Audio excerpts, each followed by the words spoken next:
Look at this. I'm Wouter van Dieren. I'm a member of the Club of Rome and a member of the World Academy of Science and Art. And I've been working in the field of environment and sustainability for the last 50 years. Here I have something very special. I am living on the island of Terschelling, a freezing island, where every now and then we find on the beach this piece of wood. Very big, sometimes complete trunks and small pieces. It's 12,000 years old. And it grew as mahogany on the Dogger's Bank, what's now the Dogger's Bank in the North Sea. In those days, there was a forest with enormous animals, the giant deer, special mammoth, all kinds of animals that have disappeared. And why do we find this? Because, of course, the Dogger's Bank forest is gone. And the reason is that the ice age stopped and began. And in the meantime, we had 70 meters difference in sea level. The Rhine River and the Thames River in England were connected. And there was a flow from both rivers into the south, all the way to Cornwall and Normandy, and all the way to the north, near Stavanger in Norway. And in between there was land. And a famous poem by Rudyard Kipling said, "I want you to know that these waters of mine have once been a part of the River Rhine. When hundreds of miles to the east I went, the Thames, and England was part of the continent." This is a memory of and a token of what happens with climate change. So let's be aware of that when we talk about the future, because it can return 70 meters sea level rise in the next few thousand years.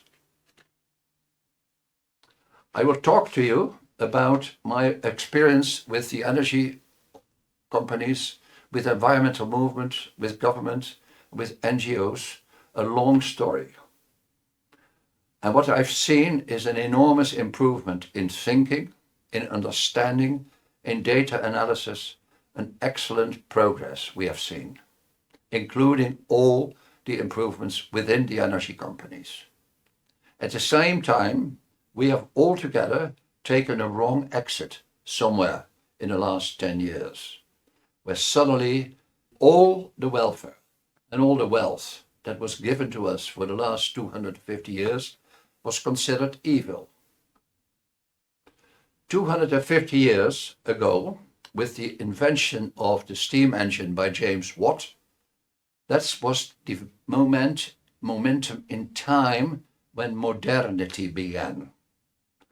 When we had not seen the enormous development with coal, with gas, with oil, with nuclear, then modernity would not have happened. And through modernity, we created a world of enormous wealth. Hunger was abolished. Poverty. We had travel around the world. Connections. Humankind that finally find the way to be connected all the world over. When I use my iPhone and I stand somewhere in the world, whether in China or whether in South America, I am connected within seconds with all my friends and whoever in the whole world. A unique experience. My ancestors were captains at sea, and they sailed their enormous ships, sailing really in 3 months' time from the freezing islands to Indonesia. Nowadays, it's a matter of a day. And that connection is fantastic. And I don't think that we should give it up. But there it is. There we start to begin making the mistakes. And all of us do. The energy companies do, the NGOs do, and governments lose control and insight. We met one of the leaders of the European Union the other day, and he said, the energy and climate issue is so complex possibly only 500 or 1,000 people in the whole world can understand that complexity. In my work as a systems analyst, I've seen efforts to try to understand complexity. We use a science called system dynamics, where we connect levels, stocks, and flows and make them and calculate their interaction with the computer. Limits to growth came out of that. And in limits to growth, we said, here we are in 1972. Where are we now in 50 years from now? The curves that came out of the standard scenario created a shock in the world. And the shock was that it was not a prophecy, but it was a scenario. So it's not a prophecy, but the scenario said we will grow for the next 50 years. We will see population grow for the next 50, 100 years. We will see energy grow and production grow. We see resources decline. We see environmental problems, enormous increase in pollution and destruction rise to the skies. So that cannot continue. The warnings were heard by millions of people. We printed our book, our report, in something like 52 languages, and we sold 12 million copies. 800,000 articles have appeared, hundreds or thousands of conferences, and still people think there are no limits to growth, but they are there. And every now and then we repeat the scenarios, we repeat the calculations in MIT, Harvard, in the Netherlands, in the European Union institutions. And the same scenarios come out of the computer every time. And it's not about nonsense in and nonsense out. They are tuned and peer reviewed all the time. The data are corrected, controlled and whatever. And still they say the same. Overshoot and collapse by the mid of the 21st century. And all the signs around us today are the warnings about that scenario. It may happen, and possibly it will happen. Overshoot and collapse. That means that the alarm bells are ringing. And at the same time, we see that people try to be very evasive and try to not understand and think of dreams and fantasies to get out of this dilemma. And here we are in the middle of the current crisis. Fantasies, fear, sorrow, worries, alarm, and complexity. And I do not really see outcomes of those dilemmas. I see lots of next complexities and mystifications. So the next question is, after so many years of environmental care, environmental management, which was introduced to the big companies in the world, governments, we created hundreds of laws and regulations, so that's an enormous progress. Where did we lose sight or control? Somewhere on the road. And there are several reasons for that. The most important one for a long time was climate change denial. There is a book which describes the enormous efforts of especially the American establishment to deny climate. Hundreds of millions were spent on organizations, fake news, and all kinds of illusions. So it created a fantastic backlash. We lost 20, 30 years because of climate denial. And it's still not understandable that there are large groups trying to deny what's happening. Every day we witness climate change. For the last 10 years, we had the hottest summers, the highest temperatures. The temperature of the ocean near the equator was close to the temperature of a jacuzzi. It's hardly possible to swim in it. These are alarming signals. The hurricanes power of the hurricanes does not change, but the frequency changes. And then now every so many days there is another hurricane. Rainfall, droughts, it's all there every time, every day, which is so frightening that as a result, people try to think of conspiracies. They try to think of outcomes. They create fantasies. They build up with fake news. They build up scenarios. Talking to the young, where I'm their mentor, the young climate movement, the young environmental movement, they say to me, Walter, we have to stop air traffic. We have to stop traffic of cargo around the world. We have to forbid unnecessary travel.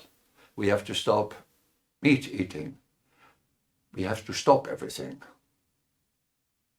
That is, of course, an outcry that would create extraordinary political turbulence and revolution around the world.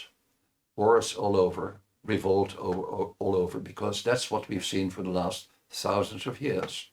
When there was a hunger crisis, then there was uproar and revolution. And if everything is in crisis and denied and stopped, then there will be thousands of revolutions. What we've seen is the following. On both sides, the side of the industry, of governance, where they try to protect energy security, and the side of the NGOs, where they try to protect environment and climate. On both sides, we see enormous misfits, the wrong exits taken, denial, and worse. And no longer consensus building, no longer mutual understanding. The wrong exits consist of the following.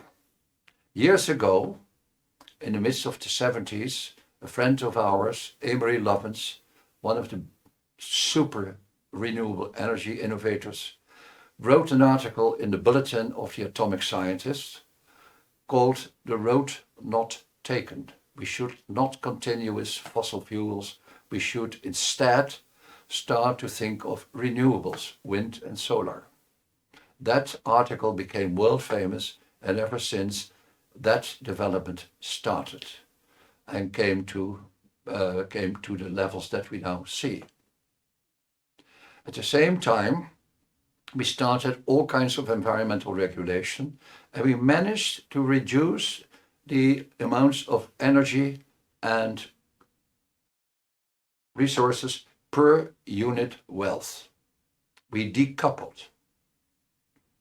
Stupidity is that the decoupling created a rebound effect. Now we have an automobile. If it were the same weight, something like 1,000 kilos, as 56 years ago, the car would carry 4 passengers at a certain amount of energy and a certain amount of resources. If that same car would now still be the model of the day, it would use a quarter of that.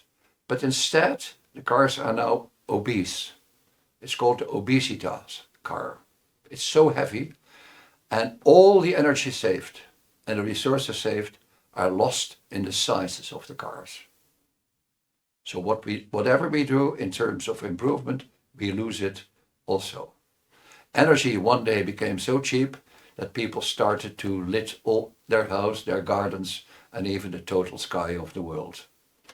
So we lost momentum because we could not control our greed.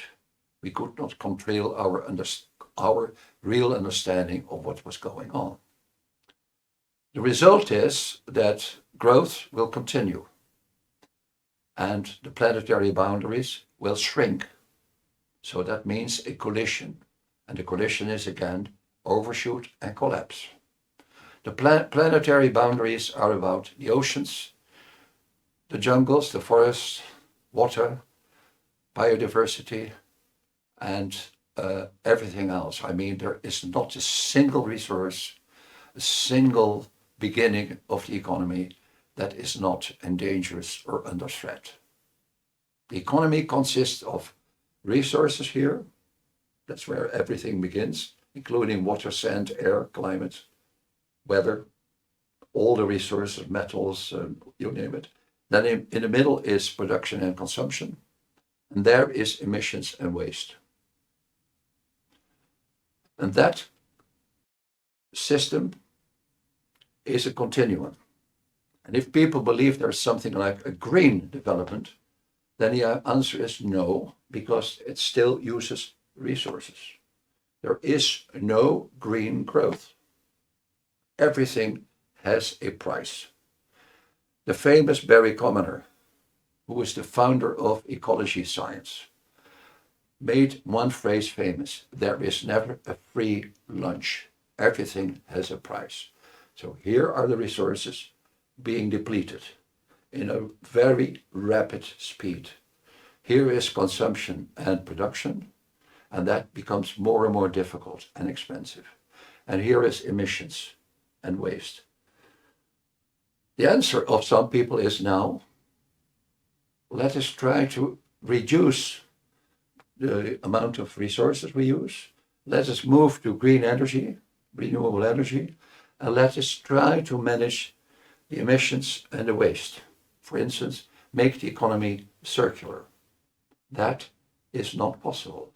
The laws of thermodynamics and of entropy tell us that you cannot return waste into a new product. You can make a fish soup out of the aquarium, but you cannot make an aquarium out of the fish soup. That means that the resources, they dilute. They are losing their original molecular or biological structure. If you want to create a real return 100%, that's impossible. You lose so much. And one of the example is you also lose so much when you try to dig more out of the earth in terms of ores and minerals and resources. Take copper. The copper mines are giants. The coal mines are giants. If you go to the middle of Europe, there's still enormous valleys. Originally, this was a full ground. It was a surface, there were villages and towns. They've all disappeared because brown coal was mined over there. All that stuff creates waste. If you now dig for copper, exploration and production takes 7 times more of energy, and cracking the ores get poorer and poorer than about 10, 20, 30 years ago, which creates a kilowatt hour of 100 euros, which is impossible to sell or to work with. So it's not possible. Then, okay, people dream of a next resource and a next mining. So if, for instance, let's go to, instead of copper, to aluminum. That's possible, but it's more difficult and takes more energy to mine and to produce in terms of the end product. Or let's move to hydrogen. Hydrogen loses 30% in the beginning, and then it loses again 30% if you try to make electricity out of it. There is hardly any green hydrogen in the world, but people dream of the next miracles, the next wealth, the next enormous potential that we have benefited from over the last 250 years. I stood at the cradle of solar and wind energy. There was a committee in the Netherlands. It took us 12 years to create the legislation and the provisions and the conditions to start constructing and implementing it. Now I look at the beauty of our coast and of our river deltas, and I see a forest of terrible wind turbines. And as a result, the consumers, the people, don't like it anymore. The Netherlands is a small country. We are turning now this country into a machine. Thousands of windmills and our flatlands full of solar panels. What is the point? Losing nature, losing landscape, losing the full environment for the sake of what? Energy. And of course, we need energy, but possibly it's not the good answer. What I foresee now is the following. In history, we've seen that ideals always end up with trouble.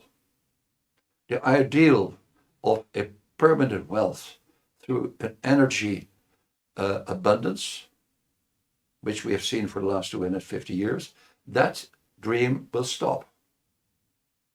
But the desire of the public and of industry and of government is that it cannot stop. It should continue.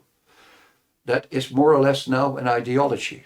At the same time, it's necessary because if the consumers, if the civic society, if industry loses energy safety, reliance, then we have enormous trouble. And it creates, in the end, if we don't find the answers from an ideal, necessity, you create all the time more and more and more trouble. The exits that the NGOs have taken is similar to that, but it's a different path. There we see ideals, idealism, I'm a part of that, dreaming of a better world. Ideals move to ideology, which is a normal thing. But then trouble begins because ideologies create intolerance. Intolerance creates conflict. Conflict creates stress, and in the end, war. Thomas Hobbes, 17th century philosopher in England, said, in the end, we have a war of all against all. That's what we have seen hundreds of times. The revolutions in the world, the great revolutions, the Reformation after 1517 with Martin Luther, the revolution of the French, end of the 18th century, the Russian Revolution, they all created the same pattern. Ideals, in the end, became enormous trouble, war and conflict. Religious wars, we had something like 100 in Europe. 100. Some of them very severe. I foresee that if we don't manage this conflict properly, then the same pattern will follow now again. Confrontations of an enormous power and whatever. There is a book written by Kim Stanley Robinson called The Ministry of the Future. It's science fiction, and it's a novel, and it's science at the same time. And it is stunning. And it's the story that I just described. He begins with an enormous heat in 2050 in India, where millions of people die because the outside temperature is 50 degrees, 60 degrees. So people's lungs burn away. Out of that grows a world movement of both sides with conflict, attacks, and terrorism. That's a gloomy story. But he has an enormous audience. The book is sold in millions of copies, and the story is probably true and dangerous. The war for resources. People don't realize that the resources are mined at the cost of children's labor. And all these products that we need, all these resources that we need, are entering a phase now of exhaustion, depletion, and extinction. And ever more we see children's labor, slave labor, to mine it, to dig it out. So that's another trouble. Can you sustain a world in peace if that kind of structure is to underlie under our wealth? I don't think so. It's not equal, it's not justice, it is terrible, it is danger, it is tyranny. I was told years ago by my tutors, wonderful men, please, Wouter, in your function, you can never be a pessimist. This looks gloomy, what I'm telling now.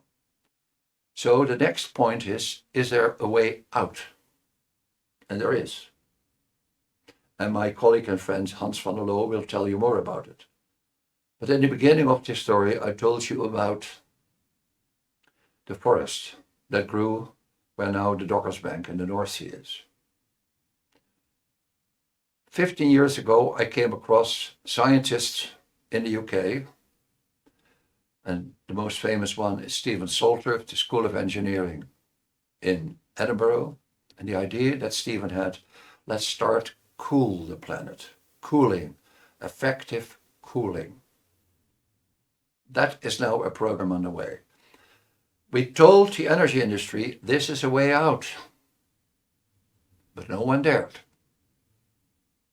It takes a few $100 billion to build it out and to create an enormous peace of mind and peace in climate change and consensus in the world.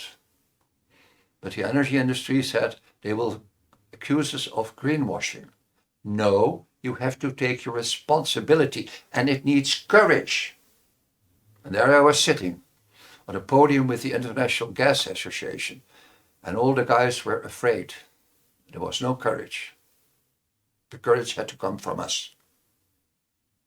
And I was accused and threatened. We will set fire to your house from the NGOs, because what's happening is that they all say, you may not do this, Walter. You and your friends, hundreds of them now, scientists in the world, and activists like me, accelerators like me, you are not handling the root cause, but the symptoms. And you have to tackle the root cause, which is fossil fuels. And I said, okay, I understand that, but if the world is on fire, you need the fire brigade. You don't stop and say, we first need regulation, we first have to understand the root causes. In the meantime, your house is burned down. When you have a traffic accident, you don't start talking about the unsafety of travel, of the traffic or the wrong highway. You don't do that. You call the ambulance. But then the ambulance comes and you start discussing, you start a debate. And in the meantime, people suffer. No, you start to treat the patient. You start to treat the accident. You start the fire brigade. It's not greenwashing. It's taking responsibility. Out of limits to growth came the scenarios which said overshoot and collapse. That is dangerous. And it's still true if we run the computers again. It always is the same outcome. But here is a solution that no one had foreseen, including some enormous surprises that I cannot yet talk about. But behind the scene are wonderful inventions coming along. So we can manage it, but not under the umbrella of misunderstandings, not under the umbrella of fights and conflicts and accusations and scaring away. We don't want to know. We want another growth. We want another expansion. We want other minds. At the same time, the public has to understand in these 75 years, we will still be very dependent on oil and gas. That should be forbidden. You cannot forbid it now. There is no legislation possible, and no political hero will dare to say that to the public. Those who dare will be voted away, because people are still dependent on fossil fuels. And it's not dirt. You're not a dirty company if you sell it, if you mine it, but you have to be more honest about why. Energy security, and you have to take responsibility for the real solutions. If you scare away, you will lose the game against the rumors and the conflict and the uprising of the general public and politics. When we look at the world, then my travels around the world are very illuminating. I see now in China, for instance, that they are moving very fast into the direction of sustainability. People think they are still building coal-fired power stations. That's true, but at the same time, their renewable section is enormously successful. That's an example. So it's possible. People can take very fast decisions. Of course, you need a different sort of government, which is not all that present in the rest of the world, but it's there. We also take examples from the United States in December 41 and January 42, that within no time there was a decision to end the war. When Pearl Harbor was attacked, the President, Roosevelt, called on the industry. And I said, gentlemen, we'll meet in a few weeks, the middle of January, and I will tell you what we're going to do to win this war, because we are now in a war. Then they came together, and the President said, I need hundreds of thousands tanks and guns and ships and airplanes. And gentlemen from big industry, you are going to construct that. Yes, but Mr. President, that's not possible because we still have our Fords and Cadillacs. You're not going to construct all those. You're only doing what I am telling you to do. And there's lots of money that will pay for it. So, and they did it. Within 2 years, they won the war against evil. So mankind can win wars against evil. That's what we've done many times. I see an enormous development in the world since hundreds of years, an upward development into continuing wealth and understanding and brotherhood. And I'm typically one of those. I speak several languages. I travel around the world. I feel a European, or I feel being a world citizen. And all over the world there are people of goodwill and beautiful innovations going on. I give you another example. We tested, we checked, we analyzed the coastal dangers in the world. There is about 40,000 miles of endangered coast. If sea levels keep rising as they do now, these coastal areas where most of people live will be inundated, flooded within a century. But it's possible to defend it. There is an analysis, there is a technology, there are industries who can do it. So why do we not take charge and create a world coastal defense system? The models are there, the technology is there. Do adaptations. We don't then tackle the root causes, we tackle the consequences. But people then are protected. If we don't do that, for instance, the largest rice producing fields is Vietnam. The Mekong Delta will drown unless we create an enormous defense system around it, which can be done. But let's not tackle all those issues along the lines of improvisations and lacking funds and difficult governance. Let's create a world system with the World Bank, the central banks in the world, and the enormous funds that are now assembled to understand the transition to a better world, energy and environment. That's what we need. Coastal defense, protect production of food, and protect biodiversity. I give an example about biodiversity. I've worked with World Wildlife Fund around the world, making films and documentaries about disappearing forests and deforestation not only, but also desertification. The island of Java, where the mountains now are so bold that the runoff is full of mud. If the monsoon comes, then you see enormous red mud flowing down with enormous speed with the rain downward into the sea.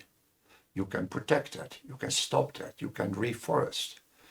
But let's do that on a large scale so that the cities down at the coast don't inundate anymore. It's the same true all over the world. Mountains are deforested. As a consequence, they lose their sponge function, so the rains fall down into the valleys downward and they inundate the coastal areas and the cities and the towns there. You can do something about it, but let's not do it incidentally. Let's make it a world system of reforestation. This is all doable. But it needs a different kind of, people say then, you need a world government. Yes. And why should we not have a world government? Yes, because then we hand over our democracies to world leaders, and possibly that's another conspiracy. No, that's not a conspiracy. That is wisdom. And we did make an enormous success out of the European Union. Europe was divided and at war with each other, all the countries. And then we created a united Europe, which is almost perfect. In my young ages, we had to cross the borders with a passport and police controlling our crossing. Now it's a free world. The same is true all in the rest of the world. People understand each other, and we have world languages, we have world connections. Why don't we then create not really a world government, but equivalents to the UN, equivalents to the EU, equivalents to similar developments in Asia and Africa? I've worked with the UN in Africa. In those days, everything was divided. There were rebels all over the place. Now it's still war in many places there, but at the same time, if you really see inside Africa how modern these places are becoming. So it's possible to get out of trouble, get out of poverty, and to create a new world. It's possible. The wisdom that we need is not really in a world government, but to use the instruments that we have in the world to get this done. We have the instruments. We have all kinds of regulations that can do the job. We have the climate agreements, but lots of countries don't follow. So we have to come to help them transfer funds to those countries under certain control.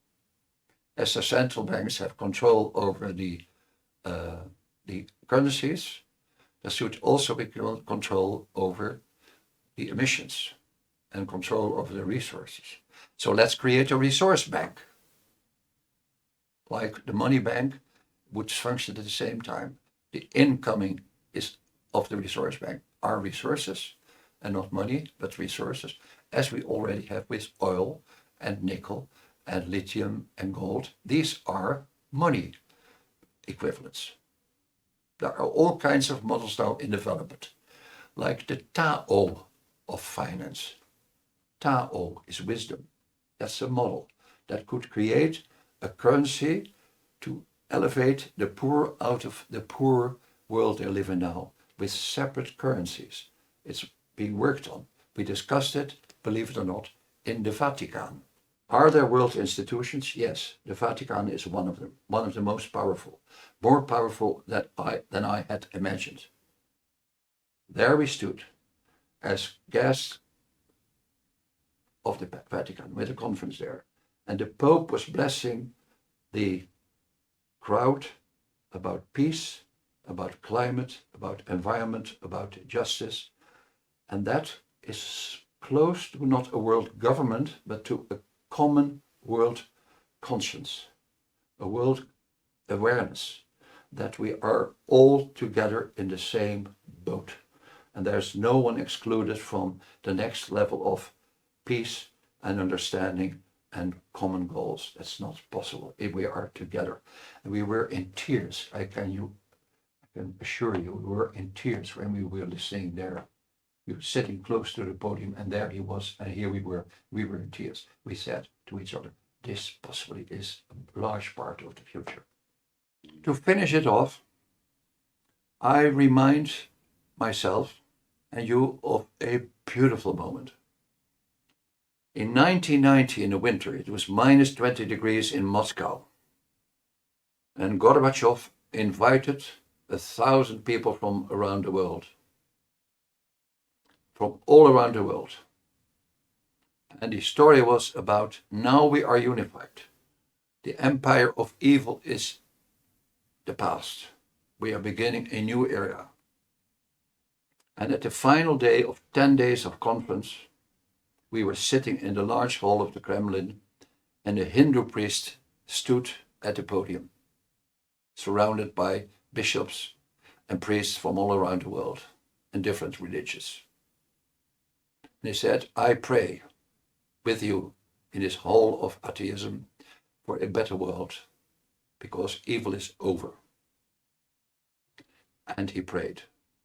And we were all in tears, because that, in our mindset, was the beginning of a new world. Tens of years of trouble and fight and conflict were over. And now you ask, of course, it's different nowadays. Yes, it is, but that moment will return, I'm sure. In the end, we are all in the same boat and we are still a world brotherhood, sisterhood. That's what we are. And that story in the winter of 1990, with Al Gore giving the first speech on climate change, is still in my mind. And I'm still in tears when I remember it. It's true.